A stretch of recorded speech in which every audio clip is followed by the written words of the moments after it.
of the Italian paper at 4% over German paper circa 1.5%. In fact, I think we've got the exact levels on the screen now so that I can show you. There you go. That's pretty much what I said. 1.76 as opposed to 4.13. So we're talking about 2.4, 2.5% the spread differential at the moment. That is a fraction of where we were in the major financial crisis that we had 10 years ago. But the problem is, Jeff, I think the tolerance now for any moves of those kind of levels is less than we had before the ECB, before Draghi, as it was then, as ECB chair, rather than now the Italian Prime Minister. I think the tolerance is less now because I think that the Italian government has not repaired the roof while the sun shone. We've got 150% debt to GDP. We've got enormous refinancing. I think it's over 200 billion euros this year and goes up to about 250 billion euros next year as well. So we've got a problem here. If the spreads are picking up, if the absolute level of the yield is picking up as well, the financing costs are going up. Now, I hear the counter-argument, and I'll go through the counter-argument as well, and that is that the Italians have used that period in the last 10 years to extend the maturity of their paper.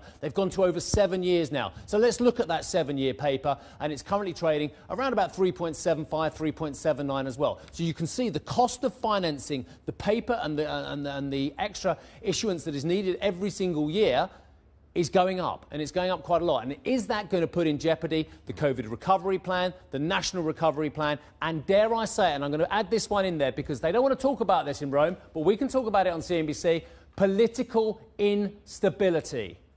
I know that we've got this great technocratic government at the moment. I have a lot of applause for Mr. Draghi. I think he's very good at what he's doing. But Giorgia Meloni, head of Fratelli d'Italia, is doing rather well in the polls at the moment. She will lead potentially the right-wing alliance. She'll take over that baton from Lega's Salvini potentially. That is a headache that Italy has to solve by some stage next year. What do you think? Fragmentation is what we're talking about here ultimately, isn't it? And that's an acknowledgement yet again of the difference in public financing conditions that we see in the Eurozone governments here. And as you quite rightly point out, the spotlight falls again on Italy, which will be very disappointing for those of us who've sat around this desk the last 2 years and watched 800 billion euros worth of grants and loans directed at many of these economies that have got weaker public financing, and they've been directed there to help boost that financing and to lead to infrastructure reform here. But I think Isabel Schnabel, in a sense, let the cat out of the bag yesterday in this speech at the Sorbonne, where she talked about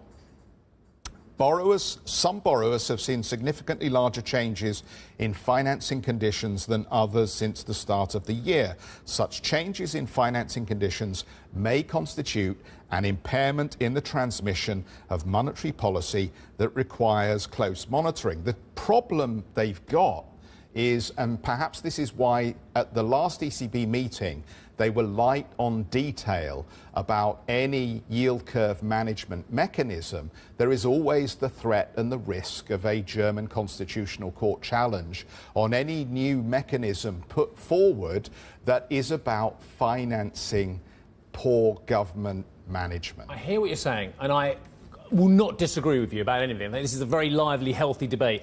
But let's be totally honest about this. Isabel Schnabel represents the German point of view.